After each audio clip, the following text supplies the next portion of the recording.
Hey everybody, it's Wakachi and I'm still running free. This video is going to be something that people across the world have claimed they've debunked me on. One of my favorite subjects. Now, if you will hang with me, folks, there's going to be words used that you might scare you to death, but they're just words, folks. They're just words. It's not that hard to understand. But the first thing I'm going to show you before I even get to the subject is I went to the National Center for Science Education. Now you can type that in on Google and it'll take you right to their homepage. Looks like their homepage is ncse.ngo. Now, I'm going to show you what I asked it about. I asked it about gravity. And I'm using this other phone because I don't have all that fancy stuff you guys have. It says gravity, what does it say? Gravity, it's only a theory. Only a theory, folks. Now you can look this up for yourself, but I want to read a little bit of this for you. The universal theory of gravity is often taught in schools as fact, when in fact it is not even a good theory. First of all, no one has measured gravity for every atom and every star. It is simply a religious belief that it is universal. Secondly, school textbooks routinely make false statements. For example, guys, I have bad eyes. I need glasses, but I have to double up and down focusing on this stuff to even read it. Secondary, the school textbooks routinely make false statements. For example, the moon goes around the earth. If the theory of gravity were true, it would show that the sun's gravitational force on the moon is much stronger than the earth's gravitational force on the moon. So the moon would go around the sun. Anybody can look up at night and see the obvious gaps in gravity theory. Now, I'm not going to read no more of it than that because I can't hardly do it on this little bitty damn phone. And you see how small the damn text is. I can blow it up bigger right there. But I can't hardly read. That's why I went to this bigger phone. But right there, people, that's the National Center for Science Science Education. The people who tell the schools, or I thought told the schools what to teach, but they're not teaching it. Another thing, there's a way that the scientists have all came together years ago, and they still agree today that we were taught in high school, probably even junior high, that in order to have empirical scientific evidence, you have to follow certain steps. All scientists, real scientists, not pseudoscientists, and there is a difference, folks. All the real scientists got together and they all agreed to the scientific method, the steps that are laid out in the scientific method. If you follow those, you will come up with empirical evidence at the end. Either something is true or something is false. They all are supposed to follow that. Today they don't. Now I'm going to look back up on here, see what it says, what pseudoscience is. Definition to pseudoscience. Here's the definition of pseudoscience: a collection of beliefs or practices mistakenly regarded as being based on scientific method. Did you hear that, folks? It says a collection of beliefs or practices mistakenly regarded as being based on scientific method. That's pseudoscience. Gravity is pseudoscience. It's not real. Now, there's other things. They've also, all the scientists got together and they've made claims that certain laws are natural laws and cannot be broken. 4 of them are the laws of thermodynamics. Now, that's that one of them big words, folks. I don't run away now. Don't run away just because I used a $10 word. It ain't nothing but a word. You don't have to be a rocket scientist to understand this, folks. I'm not going to go through it all, only a piece of it. And it's not complicated. The 4 laws of thermodynamics are natural laws. They cannot be broken by man. Never have been. Nobody's ever been able to do it, and nobody will ever be able to break those laws. All the real scientists all came together and agreed that at least these four laws of thermodynamics are natural laws. You cannot break them. Now, the pseudoscientists think they can.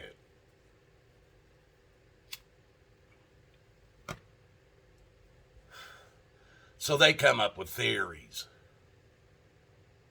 And more theories and more theories, like the Big Bang Theory, the evolutionary theory. There's so many of them, folks. Your entire brain is filled with pseudoscience, not real science, not empirical facts science. Because most of it, they don't even use the scientific method to get their answers. They go, well, I think, and oh, therefore it is. It's a fact, folks. So, we're only going to talk about the second law of thermodynamics, which deals with gas pressure, air pressure, and entropy, stuff like that. Well, with just pressure, just dealing with air pressure alone, folks, it states, here, let's do it like this right here. Definition of pressure. Wait a minute, didn't go through. Wait. Definition of pressure.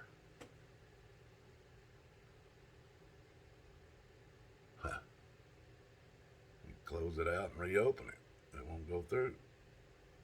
What's the definition of pressure?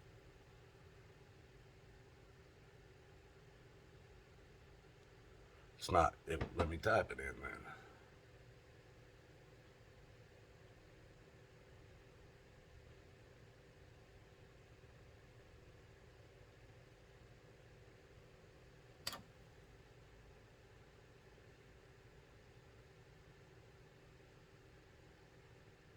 Well, looks like that internet on that phone is not working at this moment. Well, you guys look it up. I'll tell you what it says. You cannot have you cannot have pressure without a container. Just like the wheels on your car, you couldn't have air pressure inside the tire without the tire. A balloon, you can't have pressure inside the balloon without the balloon. A propane tank, you can't have pressure inside there without the dang container. You cannot have pressure without a container. Look it up. I would, but the internet's not working now. Now, thermodynamics, the second law of thermodynamics, just to give you an idea that thermodynamics is around you all the time, folks. If you take a pot of or a cup of coffee and put it in the microwave to heat it up, that's thermodynamics. You're using the energy from the microwave to heat up the water in the cup. That's thermodynamics. People see, dang, now you know something about thermodynamics. You're not completely stupid on the subject. Now, and according to thermodynamics, which is the second law of thermodynamics, which is natural law, certain things only happen in a certain way. And it's called entropy. Just like this cup of water we heated up in the microwave, the only way it took energy to heat that water up and make it hot. Now, once that water's heated up and you take the energy away from it, the hot water will instantly start cooling down to room temperature. That's entropy. That's entropy, folks. Another big word you learn, $1 million word, and that's all it is. And entropy happens in many things around you all day. It's not just with hot water or temperatures. Other things are entropy. But this is the simple one that is around you. Most people boil water for food, boil water for coffee, whatever. And you understand once you take it off the flame or out of the microwave or wherever, it instantly starts cooling off. And that's the action of entropy. Now, with that entropy, hot water that energy has heated up will turn to room temperature or cold water. You cannot take cold water,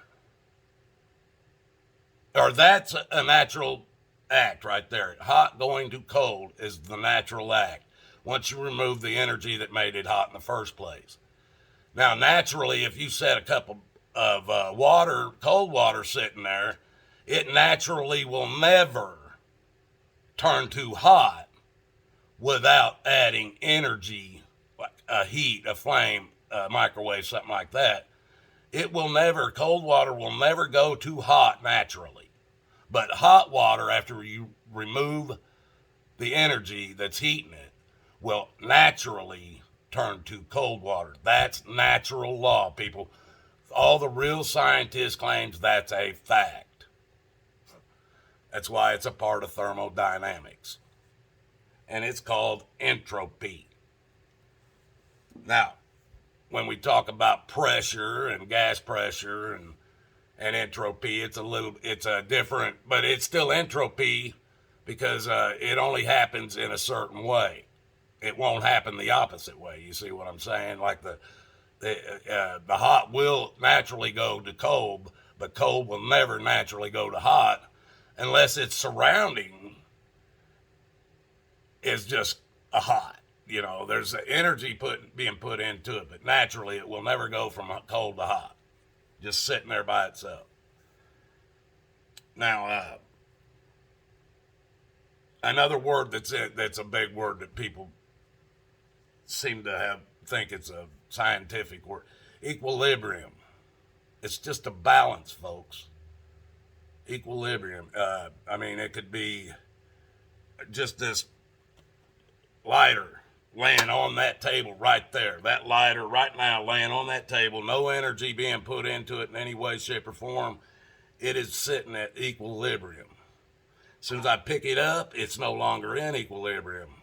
There's an energy behind it. My hand is moving it. That's out of its equilibrium. And when you take something out of its equilibrium, it's always going to try to go back to that equilibrium where it's just balanced. Nothing happening. If that makes any sense to you folks. But when we get to, or now that we're up here, everybody, do we agree, according to the pseudoscience, that we have a gas pressure atmosphere? I know even the pseudoscience scientists agree to that. We know there's a pressurized atmosphere, It's like 17 to the negative something torr or some shit. I can't remember it exactly, folks. Heard it a million times, but I can't remember it.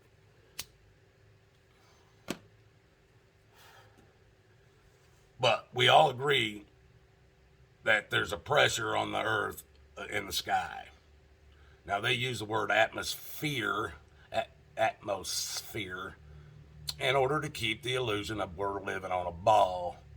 So they call it atmosphere. It's actually just sky or heaven. You can call it either one of those. Because heaven starts at the ground and goes up. And that's the sky, but heaven starts at the ground and goes up. Sorry, it does. There's different levels of heaven, but even our sky is heaven, parts of heaven.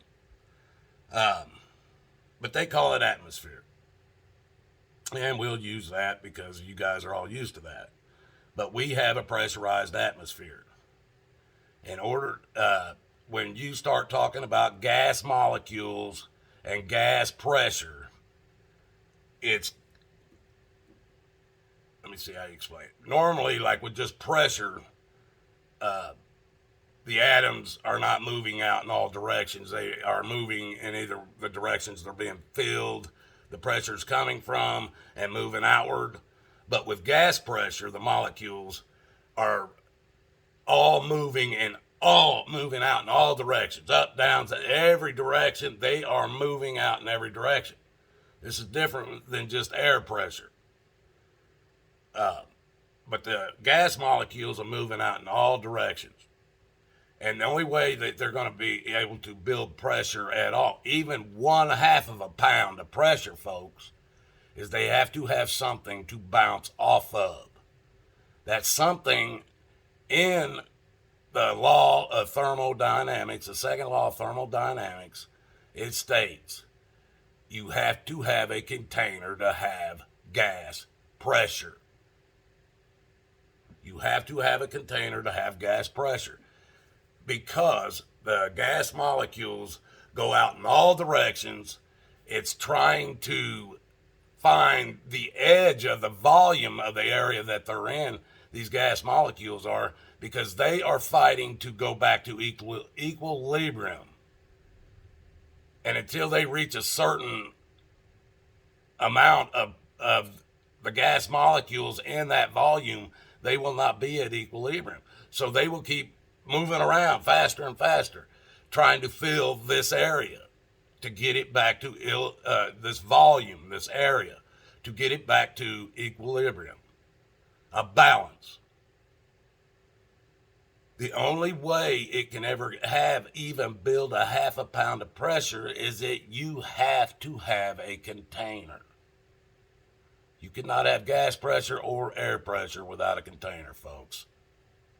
The Bible states the container is the firmament. It separates the waters from above from the waters below. That's what the Bible says. Now, these people claim that the atmosphere, yeah, it has a pressure down here on the ground, but as it goes higher, the pressure lessens and lessens and lessens, and then it just, boom, it's off into a vacuum of space because there is no more pressure at all. It's just a vacuum of space, folks. Nothing there.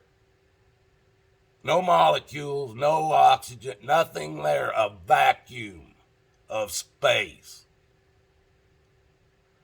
Well, folks, that's a violation of the second law of thermodynamics, which is natural law, that all real scientists say cannot be broken.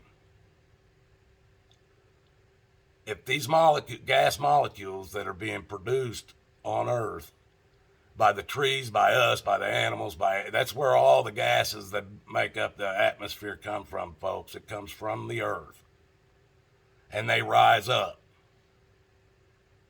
If all of these gas molecules that make our atmosphere had no container to hold it in, it wouldn't just go up and less and then just go into an empty vacuum of space. It would not do that, folks, because gas molecules do not act in that manner. gas molecules would go out in all directions, up, down, all around, in all directions until it hits the container. Till it hits the walls of the container. If it hits no walls of a container, it will continue to spread out until it has enough gas in that area to build a pressure. If you have an endless vacuum of space above your atmosphere with no container, you could not possibly have oxygen or any kind of gas pressure on the earth, because all the gases would go out into the empty vacuum of space looking to fill the area and produce an equilibrium. Now, people ask about, oh, well, how do you get the different variations of pressure as it goes up? Well, sorry, folks, but all that gas pressure is being produced at the earth. The higher you go, of course, it's going to be less and less when you have an area as big as the heavens under the firmament. So, of course, it's going to get less and less. Also, after an equilibrium is produced, those different pressures can happen. And it's not only from the distance of being away from where the gas is being produced, it also has to do with the temperature in the sky, up in the heaven, up in the atmosphere. Different temperatures will cause different pressure variance. There's other different things that can cause, and that's why when you go up on a mountain, you're further away from where it's all being produced. So of course, yes, your ears are going to pop. The oxygen levels are not as high. If you get up on Mount Everest, you hardly any oxygen. That's why, folks. That's why. But the one thing about it, even on top of that mountain, up in that aircraft, there's still pressure on the outside of that plane. Why do you think they pressurize the inside of the plane? If there was no pressure on the outside, you wouldn't need no pressure on the inside. The pressure on the inside is to equalize to the pressure that's being put on the outside of the plane. Same way when they go underwater, folks. But the plane's the container. The submarine's the container. The firmament's the container.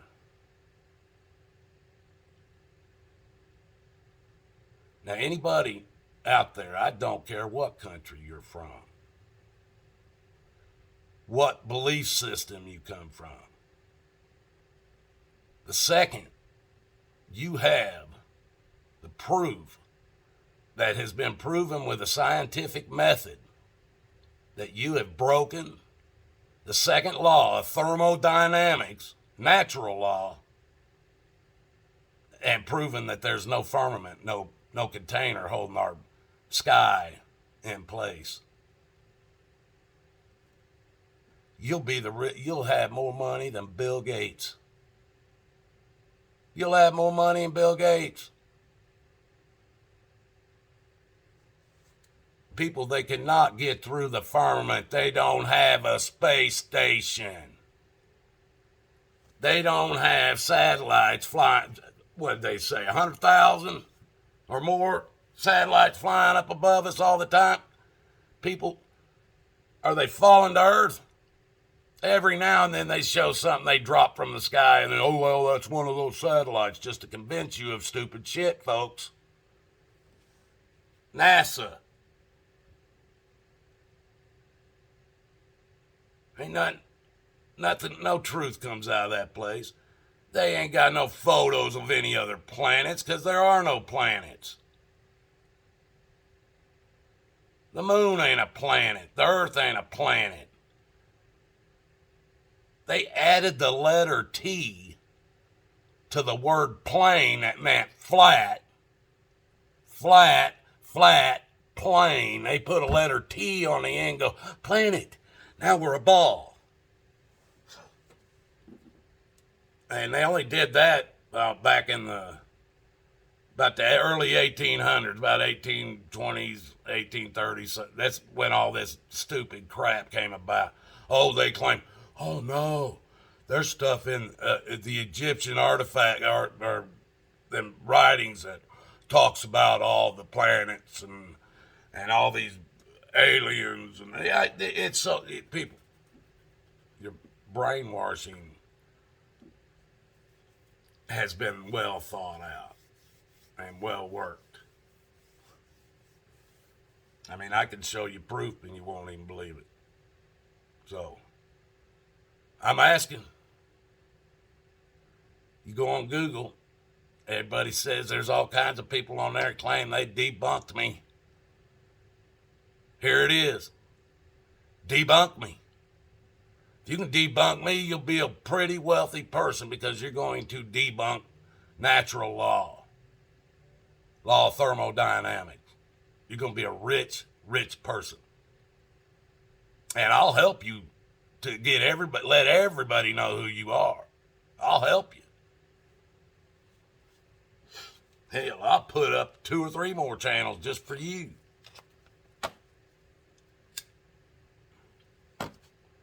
People, that's my rant for today.